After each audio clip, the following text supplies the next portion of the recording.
Okay, everyone, just some quick Google Classroom organizational tips. All of these I learned in a wonderful PD from Instructional Technology, so all credit to them. And I'm going to give you all the link to that as well. It is a little bit over an hour, but worth every second of your time. If you have a free moment to watch it, I know our time is precious right now, but I do think that it would benefit greatly, especially with our classes that are at home e-learning, and given the fact that everything is to be conducted through Google Classroom. I think it will make your life easier. A couple quick things from the start that I want to remind you of. Your settings cog right here gives you a lot of power over different things within your classroom. We've talked before in the past about uh, your Meet link, turning it on and off if you want a permanent place for that specific class to have a Meet. You can make it visible to students. You can turn this toggle off and make it not visible to students where you can see this code. And if you want to change your code for any reason, you just simply click on this drop-down menu and hit reset, and you can see these numbers and letters right here. As soon as I click reset, then it changes to a totally different set of numbers and letters. They're a new Meet lookup code, okay? Other things in this section that you may want to look at and consider. A big thing for me is the stream. A lot of teachers have said the stream is really confusing. A lot of teachers said they just tell their kids to ignore the stream and go straight to classwork. The reason for that is because anything you do, any action you do, from literally posting something to the screen, like don't forget to study for your test this week, to any of the classwork, whether you're creating an assignment, a quiz, a question, any of those things, okay, in the stream, it's all going to post. So you can see here, I've got a material that I posted, a new assignment, um, and look, here's an actual thing that I might want them to see on the stream. This might be important. Please make sure to fill out the Google form before the field trip coming up. Okay. So it's going to get lost in the crowd if you wanted it to actually be a place for announcements. So a way to tidy that up again is under the settings cog. Okay. And if you scroll down right here to stream, right now under this section, classwork on the stream, I have it set to show attachments and details. Okay, so there are three options. Show all attachments and details from your classwork tab. So every time you post an assignment, a material, a question to the classwork tab, it's going to show up on the stream just in chronological order. You could show condensed or shortened notifications from classwork, or you can hide all notifications from classwork. Okay, so once again, I just want to show you right now I have it where everything I do is posting in the stream. And now I'm going to go back into my settings cog, and I'm going to go and change this classwork on the stream to hide notifications. That means everything from classwork is going to be hidden, and it's going to streamline it. Sorry for the pun, where the stream is just my announcements. So you can see now it's only the one announcement. Please make sure to fill out the Google form before the field trip on March 3rd. If you hide all those classwork announcements, it makes the stream a true place to post just reminders and things like that. Okay. So now I'm going to move on to classwork. Classwork is where the real magic happens, where all of your assignments are done. The biggest hint I can give you for classwork is topics. Think about topics like in the old days, well, the current days, not the old days, where you have folders where you keep different units or information. Think about the topic that you're teaching. Would it be easy for you to organize information by your unit names? Would it be easier for you to organize information by the week? For example, August 24th to August 28th. Do what's right for you and your content area. Think about how you're going to be teaching the kids and use something that will be the least confusing for them. Remember, they're going to be looking in 5 different Google Classrooms. So make it consistent. However, you're going to teach on the 1 or 2 days that you'll see them, organize your classroom in the same way. So for example, I just want to show you, I have created, and to create a topic, you just simply go to create and then topic. okay? Once you do that, you simply add a title to create a topic, okay? So I'm just gonna do test here so you can see what that looks like when you add your topic. Looks just like that, okay? I'm gonna go 3 dots always are gonna be more options in Google, and I'm just gonna delete that real quick. So some sample topics that I created for this test class. I did a today topic, like maybe for each day, maybe you have the time for this, maybe you don't. You want to put whatever the students are working on that day, you want to drag or put those assignments there. You could do that. I created an office hours section. And in this office hours section or topic, I have my link to my Google Meet that I'm going to do every day. Okay. I have class resources. This might be where you have your syllabus posted. This might be where you have a section like, I'm done. Now, what do I do? But what I really wanted to show you was this. This was an example from instructional technology. They organize their topics by units. So unit 1, chapter 1, lesson 1. Here are all the things they're going to do underneath that. And notice that they have created some assignments. This one's a question, and this is an actual assignment to complete. And they've done like a numbering convention where they did a hashtag, 2 zeros, and then started with a 1. Okay.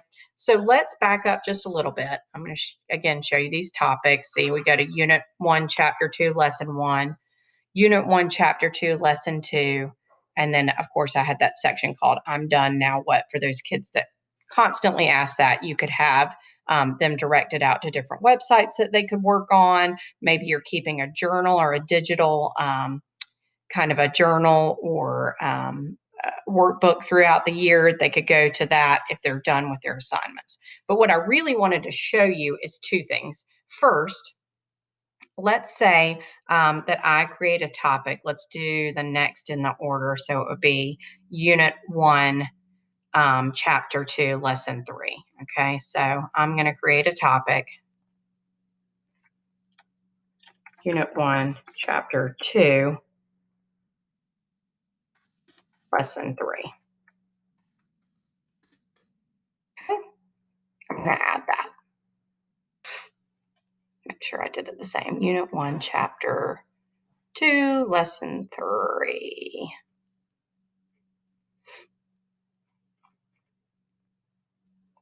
Okay. Anytime you want to rename, delete, copy the link, etc., you can do that. Okay. And now I want to create an assignment for this section, Unit 1, Chapter 2, Lesson 3. I notice under my naming convention, I've made it to hashtag 008. Okay. So I'm going to do hashtag 009 for the next one. So my next thing that I'm going to do is just simply a question. So the title of it is going to be hashtag 009. What are ecosystems in our on our planet? Okay.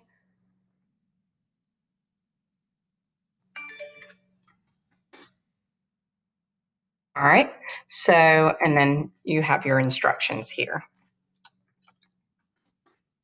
for what you want them to answer. It's a short answer. You could also make it a multiple choice if you wanted to for that topic.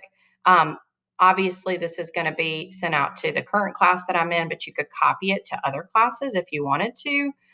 You could send it to all students, or maybe you just want to send it to the students that are at home e-learning that day, not the students that are in front of you. You could do that as well, points, etc. This is what I want to show you right here, how the topics work. So now I'm going to go and I'm going to add it to a topic. Okay. And remember, my next one is Unit 1, Chapter 2, Lesson 3. I'm going to assign it to that topic. And now I'm going to go ahead and ask it. Okay. So you can see, because I just created this right here, and I'm actually going to say this is ecosystems. Okay. Now that I have added that here, it pops up at the top.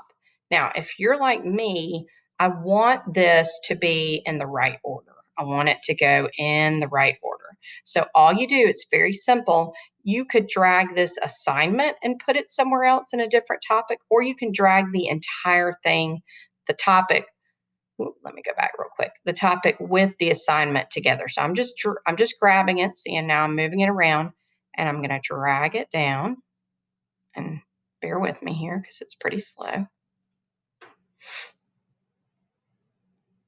until I get to right where I want it. I want it right here. Okay. So now it's all in order. What I was saying before was that you could have a section up top called today. Okay.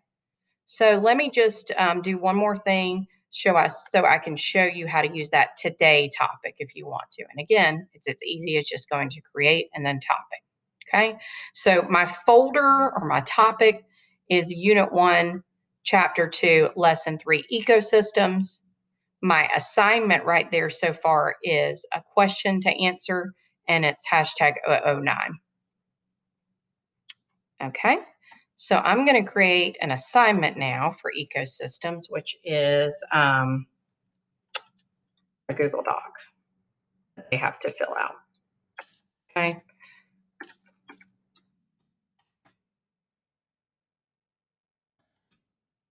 All right, so I'm going to go to add. I'm going to look in my Google Drive, find the Google Doc that connects with this assignment. Let's say this is it right here. I'm going to insert that. I'm going to make this. These are my three options. Students can view the file, they can edit the file, or I'll make a copy for each student. Since this is a worksheet that I want each student to fill out, I'm going to do make a copy for each student. And again, here are my instructions. Whatever you want to put, it can be as detailed as possible, okay?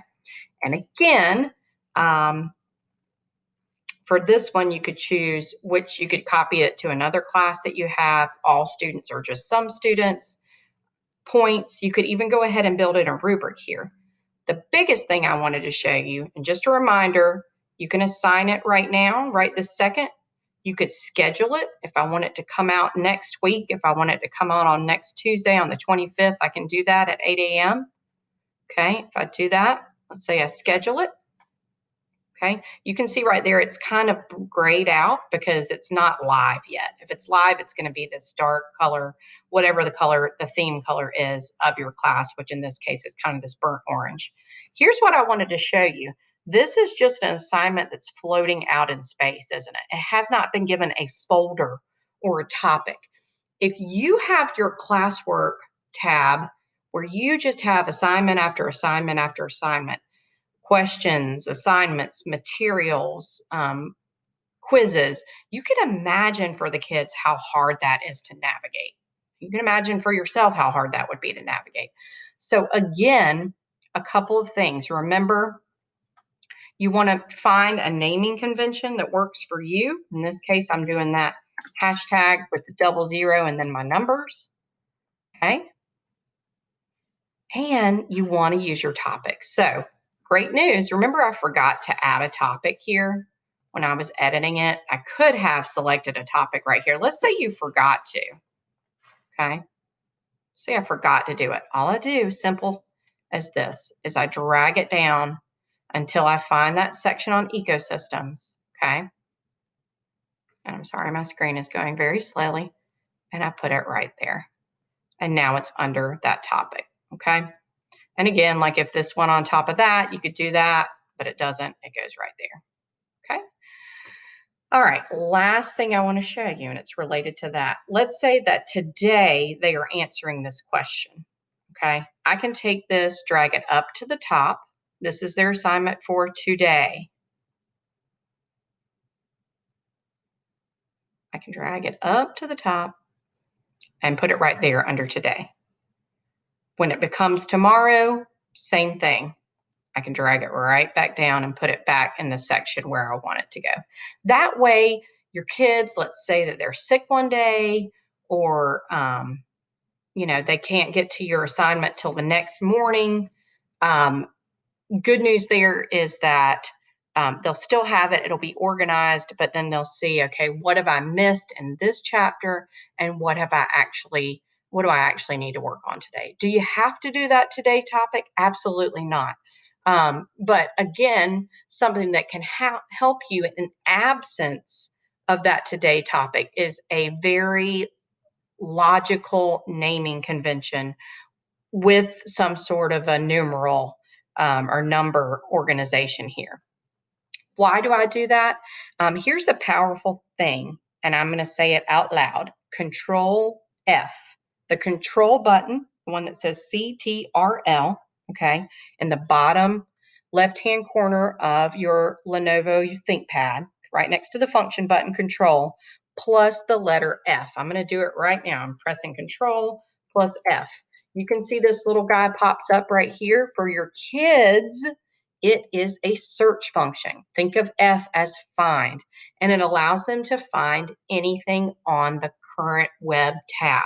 So if we're talking about classroom and you say, don't forget, you have to do 0010 today, okay? They can simply type in 0010 and boom, see how it is highlighted? They can find that assignment. It works with names as well, but remember, if it's not something super intuitive like Google or like just they're looking for a doc, okay, they may be looking all over the place. So that is the reasoning, other than just being super organized for the number and naming convention, is that they can search that. So they could even do ecosystems. But if you do that, it's going to pull up every single thing that has ecosystems on it and highlight that, as you can see here, okay? So that, again, that is control plus F. I would tutor your kids to make sure that they know what that is and know how to use it with their Chromebooks. Control plus F, that gives them a lot of power. Hopefully that has made sense with using topics in classwork.